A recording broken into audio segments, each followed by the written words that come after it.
What happens when a devoted mother is pushed aside at her own family's table by a daughter-in-law with something to hide? Miriam quietly watched, waiting for the right moment. What happened next left the entire family in shock. Miriam Porter always prided herself on tradition. For 40 years, Sunday dinner at the Porter home was sacred. Roast chicken, her famous garlic potatoes, laughter and stories around the polished oak table George built by hand. It was a ritual that bound her family together, a small ceremony that made Miriam feel useful and loved. But in recent months, the ritual had changed. Her son Daniel, her only child, had married Rachel, a woman who arrived with a dazzling smile, an eye for detail, and a need to control every space she entered. At first, Miriam tried to welcome Rachel with open arms. She taught her family recipes, shared stories, even gave Rachel the antique serving set she inherited from her own mother. At first, Rachel played the part of the doting daughter-in-law. She arrived early, helped set the table, and showered Miriam with compliments. But soon, Miriam began to notice subtle shifts. Rachel started modernizing recipes, substituting rosemary for thyme, swapping out Miriam's heavy china for sleek white plates. "It's just a fresh touch," she'd say. Miriam smiled politely, but each change chipped away at the foundation of the old tradition. Then came the day when Rachel decided to host Sunday dinner in her and Daniel's new home. Miriam was told, gently but firmly, that everyone was invited, and that she could just relax and enjoy. It felt like a demotion. She tried to convince herself that change was natural, but the ache in her chest was impossible to ignore. When Miriam arrived that first Sunday, she found Rachel bustling in the kitchen, her own apron tied neatly around her waist. Daniel greeted Miriam, a little distracted, glancing nervously between his mother and his wife. The dining table was set with unfamiliar silverware, cloth napkins folded into perfect triangles, and place cards written in gold ink. As dinner began, Miriam noticed something else. Her usual seat, at the head of the table, was taken. Rachel sat there, presiding over the meal with a practiced smile. Miriam was given a place on the side, squeezed between the window and a potted plant, far from Daniel and the grandchildren. Conversation buzzed, but Miriam felt invisible, her contributions politely ignored. Every attempt at storytelling was gently redirected by Rachel, who kept the spotlight firmly on herself. Over the weeks, this pattern repeated. Miriam became more of a guest than a matriarch, her presence reduced to polite applause for Rachel's culinary experiments and Martha Stewart-style decor. She missed her kitchen, the warmth of her own home, the certainty that she mattered. But Miriam wasn't alone in her discomfort. She noticed her granddaughter, Lily, picking at her food, shooting Miriam small, apologetic smiles. Her husband, George, grew quieter each week, missing the familiar flavors and comfort of Miriam's cooking. Even Daniel, caught between loyalty and conflict avoidance, seemed less at ease in his own home. The final blow came one Sunday when Miriam arrived to find her famous chicken recipe on the table, cooked by Rachel, but unrecognizable beneath a mountain of new ingredients. The meal was a hit with Rachel's friends, but her family only picked half-heartedly at their plates. Rachel beamed, basking in compliments from her guests, while Miriam felt a dull ache settle in her chest. That evening, as Miriam helped clear the dishes, Rachel pulled her aside. "I know this is different, Miriam, but it's my turn now. You can finally rest. Enjoy being a guest for a change." Miriam nodded, her smile brittle. But deep down, she knew something wasn't right. She noticed Rachel's eyes darting nervously when Miriam entered the kitchen, her insistence on doing everything herself, her sudden discomfort when Miriam touched the recipe box. After everyone left, Miriam stayed behind, pretending to help with the leftovers. While Rachel was in the bathroom, Miriam glanced at the countertop and spotted something strange, a folded letter addressed to Rachel in an unfamiliar hand. Before she could take a closer look, Rachel returned, snatching it away and tucking it in her apron. "Just junk mail," she said with forced cheer. Miriam went home that night, sleep evading her. She stared at the ceiling, wondering what Rachel was hiding, and why she felt so desperate to control everything. The Porter house had changed, but Miriam's instincts told her this was more than just a new cook in the kitchen. She resolved to pay attention, to keep her eyes open, and to reclaim her place at the table, not just for herself, but for her family. A secret was simmering, and Miriam knew the only way forward was to discover the truth, no matter how carefully it was being concealed. In the days that followed, Miriam Porter felt her world tilt further out of alignment. She tried to fill her time with gardening and walks to the bakery, but every Sunday's approach left her uneasy. The more Rachel dazzled, the more Miriam felt herself fading, her authority, her recipes, even her family stories growing fainter with every new meal. At the next dinner, Rachel was in top form. She handed out color-coordinated menus and peppered guests with anecdotes from her latest book club. She called everyone "darling," and arranged the table with an elaborate centerpiece that looked plucked from a magazine. Miriam, again shunted to the side, found herself pouring water and passing dishes as if she were just another visitor. When she tried to recount Daniel's childhood mishap with the garden hose, Rachel quickly changed the subject, drawing everyone's attention to her secret ingredient, dessert. George seemed diminished, picking at his food and glancing at Miriam as if silently apologizing. Lily, their granddaughter, fidgeted and poked at her peas, whispering to Miriam, "I miss your dinners, Grandma." Daniel, clearly torn, tried to include his mother but faltered under Rachel's pointed gaze. After the meal, Miriam offered to help in the kitchen, but Rachel insisted, "No, you're our guest. You go relax." Determined not to be dismissed, Miriam lingered, watching as Rachel hurried to tuck away her recipe box and quickly clear the counters. Miriam noticed a half-written grocery list with unfamiliar brands and a second envelope with the same strange handwriting as before. Returning home, Miriam felt restless. She began sorting through old photo albums, missing the lively chaos her home once held. She found herself scribbling lists, favorite family dishes, old inside jokes, birthdays she always remembered. It was as if, by writing it all down, she could keep herself from disappearing entirely. The following Sunday, Miriam brought a pie, her famous apple crumb, Daniel's childhood favorite, hoping to rekindle the old warmth. Rachel barely glanced at it, instead parading her own elaborate chocolate creation. The pie sat untouched, and Miriam's heart ached as she watched Lily eye it longingly. Rachel's efforts to control the dinner were relentless. She turned away offers of help, orchestrated every conversation, and kept her eyes glued to Miriam whenever she moved. At one point, Miriam noticed Rachel step out to the hallway and make a hurried phone call, her voice low and agitated. She caught snippets. "No, I haven't told anyone. It's all under control. Please, just give me more time." The door clicked shut, and Rachel returned to the table with a strained smile. Sensing the growing discomfort, George and Miriam left early. As they walked home, George squeezed Miriam's hand. "I feel like a ghost in my own family," he admitted. Miriam nodded, her resolve hardening. That week, Miriam decided to take action.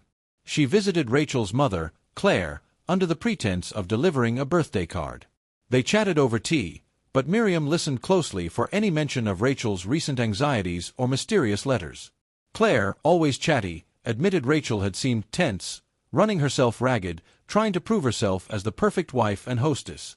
On her way home, Miriam stopped at the local market and noticed Rachel arguing with a stranger in the parking lot, a tall man, sharply dressed, with an impatient air. Rachel's back was stiff, her face pale. As Miriam approached, the man stalked off, and Rachel quickly busied herself with her groceries, avoiding Miriam's gaze. "Just someone from the service company," she mumbled, hustling away. Miriam felt her curiosity sharpening into suspicion. She began to keep a careful eye on Rachel, watching for clues in gestures, glances, and hurried phone calls. She started chatting more with neighbors, picking up small, seemingly unrelated tidbits, late-night visitors to Rachel's house, missed appointments, and unexplained absences. All week, Miriam baked and cooked for her own small gatherings, quietly rallying her confidence. She invited Lily and George for dinner at her house, trying to preserve at least a corner of the old routine. Lily hugged her tightly. "I wish we could eat here every Sunday," she said. "It feels like home." That night, Miriam wrote in her journal, recalling Rachel's phone calls, the mysterious man, and the hidden letters. She was sure now, Rachel was hiding something that went beyond just wanting to run Sunday dinners. For the first time in months, Miriam felt a flicker of hope. If she could uncover Rachel's secret, maybe, just maybe, she could restore her family, her place at the table, and the traditions that truly mattered. But first, she would have to be patient, clever, and brave enough to face whatever truth came next. Sunday arrived with spring rain and a tension that seemed to hang over the Porter family like a storm cloud. Miriam prepared as usual, dressing carefully, her hair brushed and set, her hands finding comfort in the familiar ritual of tying her favorite blue scarf. She baked a batch of oatmeal cookies, Lily's favorite, hoping a touch of the past might warm the cold formality Rachel had introduced. She walked to Daniel and Rachel's house with George at her side, both quiet, both hoping for a change. Inside, the atmosphere felt brittle. Rachel welcomed them with a smile a little too wide, her words crisp and orchestrated. A new theme adorned the dining room, this time Parisian, with little Eiffel Towers and French flags at every place setting. Rachel offered sparkling water in fluted glasses, correcting George when he reached for milk, and guided conversation toward her planned trip to Paris someday soon. Miriam listened but said little, taking in every detail, every slip. During the meal, Rachel kept tight control. She dismissed any family anecdotes with a polished laugh, pivoted conversations to travel and gourmet cooking, and gently but pointedly redirected any mention of Miriam's recipes. Daniel, looking weary, offered little resistance. Lily only picked at her food, nudging Miriam under the table with her foot. The real turning point came when George complimented the bread. "This reminds me of Miriam's olive loaf. She makes the best in town."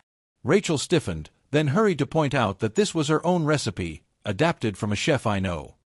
Miriam recognized the flavor, her exact recipe, even down to the touch of rosemary on top. Rachel's eyes met Miriam's across the table.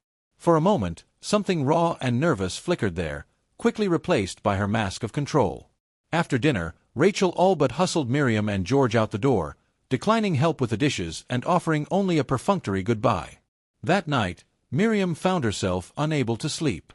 The old sense of home had vanished, replaced by a gnawing awareness of being watched, of being systematically erased. She thought about the secretive letters, the mysterious man, the frantic phone calls. It wasn't just that Rachel wanted control. There was something deeper, something fearful in her actions. Miriam decided it was time to do more than observe. She reached out to friends and acquaintances, starting with Helen, her longtime confidant and a retired librarian with a knack for research. Over tea, Miriam confided her worries, laying out every detail: the seat at the head of the table, the recipes, the letters, the man at the market. Helen listened intently. If Rachel's hiding something, it might be connected to those letters. "Have you ever seen a return address? Maybe we can look into it discreetly." The next Sunday, Miriam resolved to keep a closer watch. That week, she dropped by Rachel's house under the pretense of bringing a casserole for Daniel, who was home with a cold. Rachel, caught off guard, tried to keep Miriam in the living room, but Miriam insisted on putting the dish in the fridge herself. While Rachel bustled in the pantry, Miriam glanced at the mail on the counter. There, a letter, same handwriting, postmarked from a nearby town. The sender's name was smudged, but the first initial was clear: T. Before she could see more, Rachel returned, and Miriam moved away, heart pounding. She noticed that Rachel was increasingly tense, snapping at Daniel, shushing Lily, and jumping at every ring of the phone. Miriam found herself invited less frequently to dinner, with Rachel citing new plans, or just a quiet night for us. When she did attend, her role was smaller and smaller, her opinions gently but firmly shunted aside. She grew more determined. This was not about pride, but about her family's unity, her place, and her dignity. One evening, Helen called with news. She'd looked up the handwriting style, comparing it to yearbooks and public documents, and suspected the sender might be someone from Rachel's past, a former business associate, or possibly even a family member estranged from Rachel. "She's definitely hiding something, Miriam. Don't give up." Miriam clung to this hope. She started keeping a notebook, jotting down every odd occurrence and detail. She became more deliberate, inviting Lily and Daniel for walks, sharing old family stories in the hope of keeping memories alive. And all the while, she waited, watchful, patient, unwilling to let go of her family or her place at the table. Rachel could move Miriam's seat, rewrite the menu, and lock away recipes, but Miriam's spirit remained unbowed. A secret simmered just beneath the surface, and Miriam was closer than ever to uncovering it. All she needed was the right moment to reveal the truth. By early summer, the rift in the Porter family was impossible to ignore. Miriam was present at fewer and fewer Sunday dinners, her invitations often arriving at the last minute or not at all. Rachel's control over the household was nearly absolute. Menus, seating, even the topics of conversation were carefully curated. Daniel was quieter, his smile a little more strained. Lily begged her parents for visits to Grandma's house, but Rachel would often decline, claiming they were just too busy for distractions. Miriam responded not by fading away, but by strengthening her own traditions. She held Saturday brunches with George, Lily, and any friends who would join. She baked her classic olive loaf and apple crumb pie, the scent wafting out into the neighborhood and drawing in neighbors new and old. Laughter filled Miriam's little kitchen, stories of family and heritage flowed freely, and she felt, if only for a few hours, like the center of something real and lasting. But Rachel's behavior grew more erratic. On the rare Sunday Miriam was invited, she noticed a tension in the air, a false cheer in Rachel's voice, Daniel's distracted glances, Lily's restless fidgeting. One afternoon, Rachel's phone buzzed urgently just as dessert was served. She hurried to answer in the hallway, her voice hushed and panicked. "I told you not to call during dinner. I can't talk now. No, it's not paid yet. I need more time. Please." The call ended with Rachel sighing, shoulders slumped as she returned to the table with forced energy. The following week, Miriam decided it was time for action. She reached out to Helen for help, determined to discover who T really was. Helen, resourceful as ever, found a clue. A local property database showed a Thomas Grant had recently sold a bakery in the same town from which Rachel's mysterious letters were postmarked. Miriam's mind raced. Could Rachel be hiding debt, a failed business, or something else entirely? The next Sunday, Miriam brought fresh pastries to Rachel's house, insisting they were just for the kids. Rachel, surprised and visibly unsettled, reluctantly let her in. As the family gathered around the table, Rachel was more distracted than ever. She snapped at Daniel for spilling juice, interrupted Lily's story about school, and hovered over Miriam with every bite, as if afraid of what she might say. After the meal, Daniel quietly confided to Miriam that Rachel had been stressed about money stuff, but every time he asked for details, Rachel brushed him off. "She won't let me help. I don't know what to do, Mom." That night, Miriam found her resolve hardening. Rachel's secret was straining the whole family.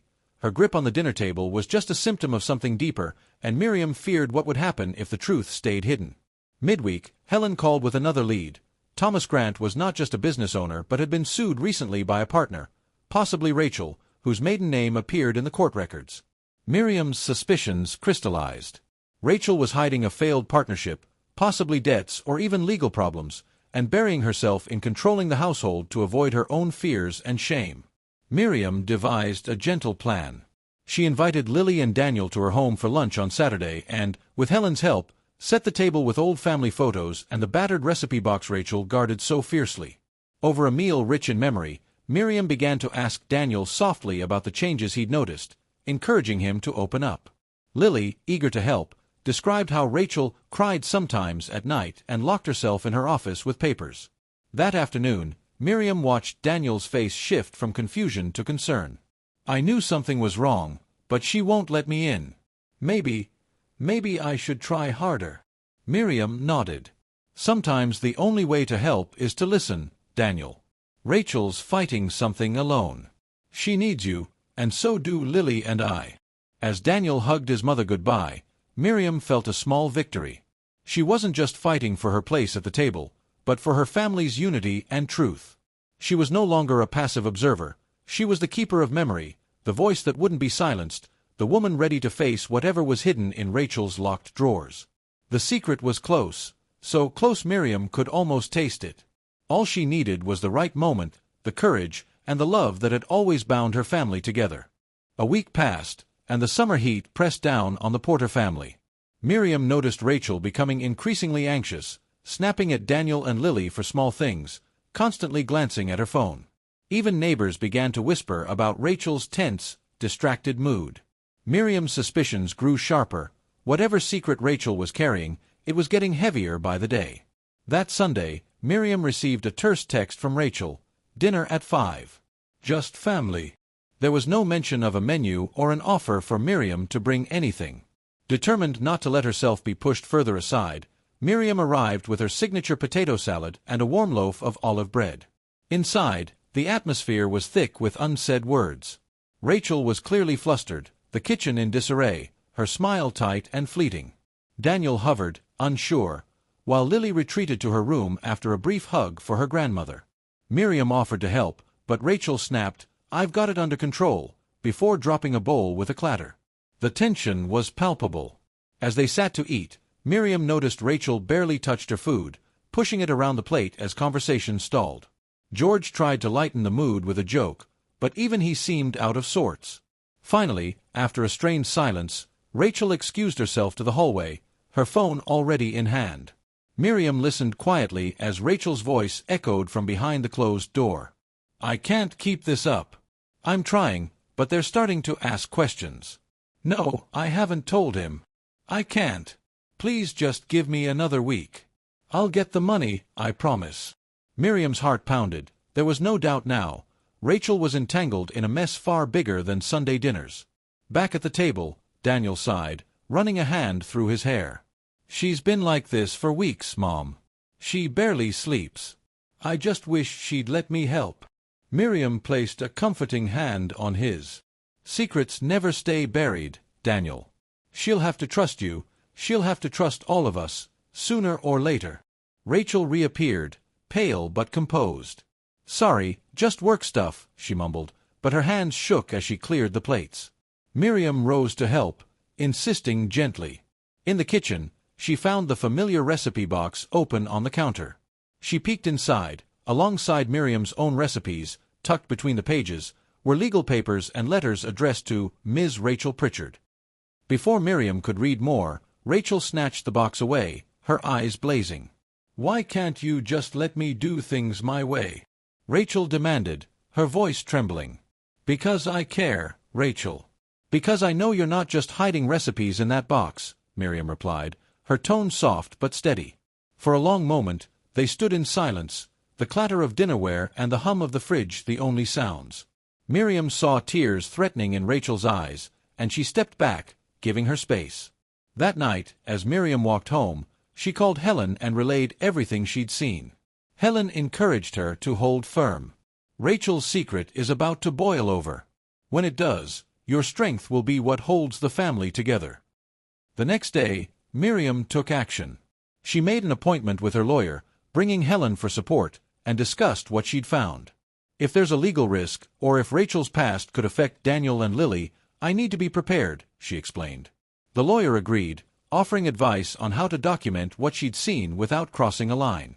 Meanwhile, Daniel called Miriam, sounding more worried than ever. "I think Rachel's in trouble, Mom. She's getting calls from someone named Thomas, and she keeps hiding paperwork. Should I confront her?" "Be patient, Daniel. Let her know you're there, but don't force her. Sometimes secrets are like wounds. They need to be opened carefully, or they'll never heal." Throughout the week, Miriam kept her distance but watched carefully. She invited Lily over for baking, filling the house with laughter and the smells of cinnamon and sugar. Each day, the weight of Rachel's secret grew heavier on everyone. By Friday, Rachel reached out, asking Miriam to meet for coffee, alone. Miriam agreed, her heart racing with anticipation. As they sat across from each other at the cafe, Rachel finally spoke, voice barely above a whisper. "I need help, Miriam. I've made a mess of things, and I don't know how to fix it." Miriam reached across the table and squeezed Rachel's hand. "You're not alone. But you have to trust your family. Let us help you. No more hiding."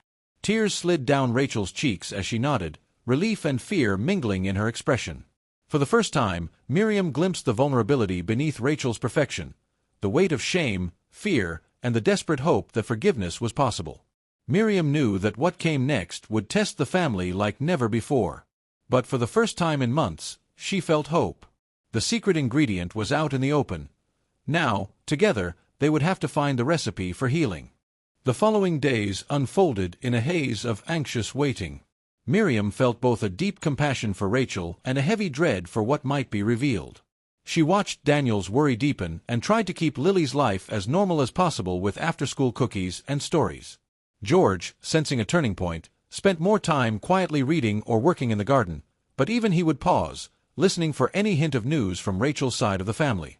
Rachel, now that her secret had been partly confessed to Miriam, seemed at once lighter and more fragile. She stopped insisting on hosting Sunday dinner, letting Daniel suggest they return to Miriam's house. The family gathered in Miriam's warm kitchen, with comfort food and laughter tentatively making a comeback. For a brief evening, the old routine flickered to life, George carving the roast, Lily telling stories, Daniel even cracking a joke that made everyone groan. After dinner, Daniel and Rachel stayed behind to talk. Lily played with the dog, and George dozed by the fire. At first, Rachel made small talk, nervously stirring her tea, but with Miriam present, her composure soon faltered. Daniel, noticing, gently reached across the table. "Rachel, whatever it is, I want to help. Please." Rachel's mask slipped. She took a shaky breath and admitted, "It started before we got married. I invested money in a bakery with an old friend, Thomas. We tried to expand too quickly, and when it failed, I was left with a mountain of debt. I thought I could fix it before anyone knew, before it affected you or Lily. But now, Thomas is demanding repayment, and the creditors have started calling. I was so ashamed, I hid it all behind these perfect dinners and projects. I was afraid if you saw me fail, you wouldn't love me the same." Daniel reached for her hand, tears shining in his eyes. "We're family, Rachel. Nothing changes that. You don't have to carry this alone." Rachel's relief was palpable. She broke down, confessing every detail, the mounting bills, the threatening letters, the desperate calls to Thomas. Miriam listened, her heart aching for both her son and his wife, remembering her own struggles and mistakes as a young mother. She realized that Rachel's frantic need to control the home, to replace Miriam at the head of the table, was rooted in fear and a desperate need to prove her worth. Instead of anger, Miriam offered empathy. "Rachel, I wish you'd trusted us sooner. We can fix this, together." With the secret finally in the open, a plan emerged. Daniel would help Rachel contact a financial advisor. Miriam and George would pitch in with what they could, and Helen even offered to connect them with a lawyer specializing in debt mediation. The family moved from crisis to teamwork, shifting the focus from blame to hope. Rachel apologized for her actions. "I thought taking over the dinners would give me something to be proud of, something that was mine. But all it did was push us apart. I never wanted to replace you, Miriam. I just didn't know how to ask for help." Miriam hugged her daughter-in-law tightly. "You're part of this family, Rachel. We all have secrets, but what matters is how we face them, together." In the days that followed, the family made calls, organized paperwork, and set up meetings. Miriam resumed hosting Sunday dinners, with Rachel helping in the kitchen, learning old recipes and sharing new ones. Their bond, once strained by competition and secrets, grew into an alliance of respect and vulnerability. The neighbors noticed a change as well. The Porters' home, once tense and quiet, now rang with laughter and activity. Even Lily beamed with relief, happy to have her whole family around the same table again. Through it all, Miriam never lost sight of a lesson. Her place at the dinner table was not something that could be taken away. It was earned, cherished, and continually renewed by love, honesty, and forgiveness. And Rachel, freed from her secret, finally found room to be both a daughter-in-law and a daughter. As the family began working through the web of Rachel's financial troubles, an unfamiliar spirit of collaboration filled the Porter household. Rachel, relieved to be free of her secret, gradually let her guard down. She apologized again, this time to Lily and George, explaining her mistakes and why she had pushed so hard to control family traditions. Her honesty brought tears and hugs, and something in the air shifted. The Porters were finally a team again, not a collection of wounded individuals circling their own pain. Sunday dinner was no longer a battleground. Instead, it became a weekly workshop of love and repair. Miriam guided Rachel through her old recipes, measuring flour by eye, letting bread rise by the window, sharing the trick of tasting the stew at just the right moment. Rachel, in turn, taught Miriam and Lily some of her favorite modern dishes, a bright lemon tart, an herbed salmon.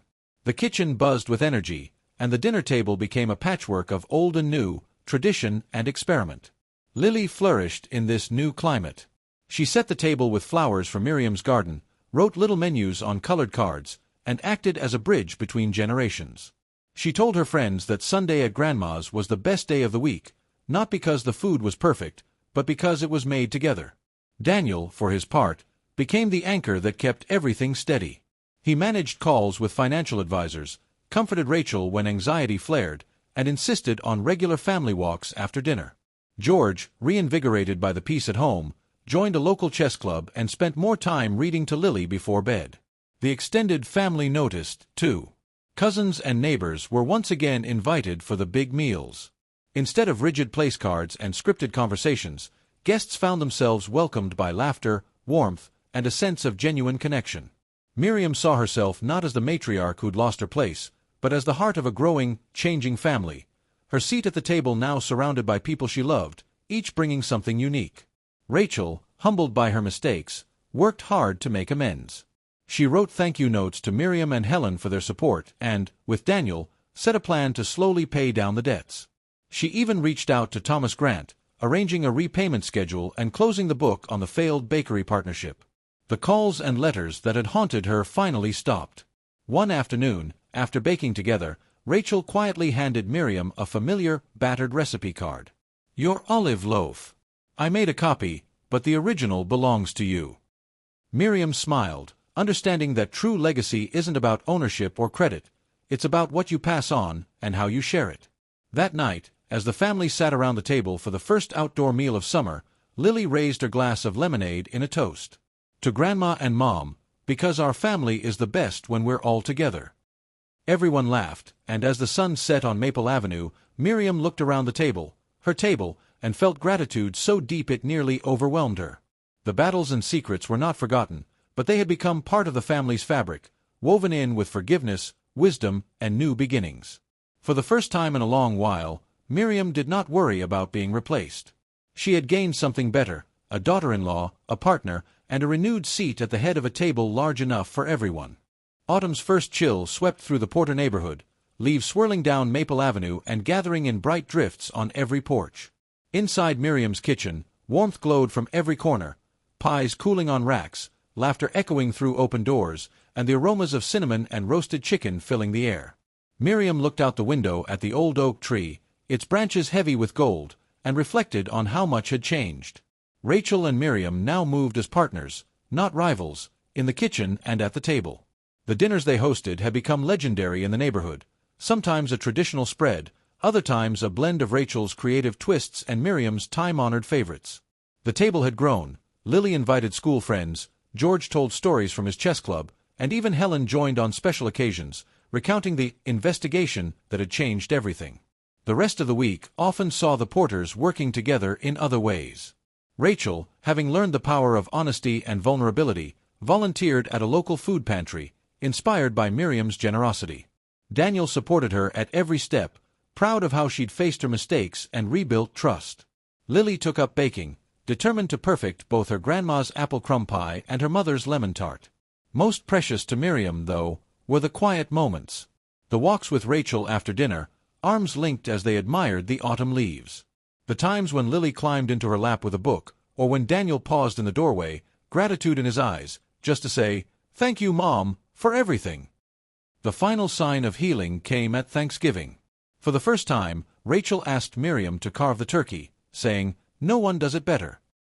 Miriam's hands were steady as she stood at the head of the table, surrounded by her family and friends.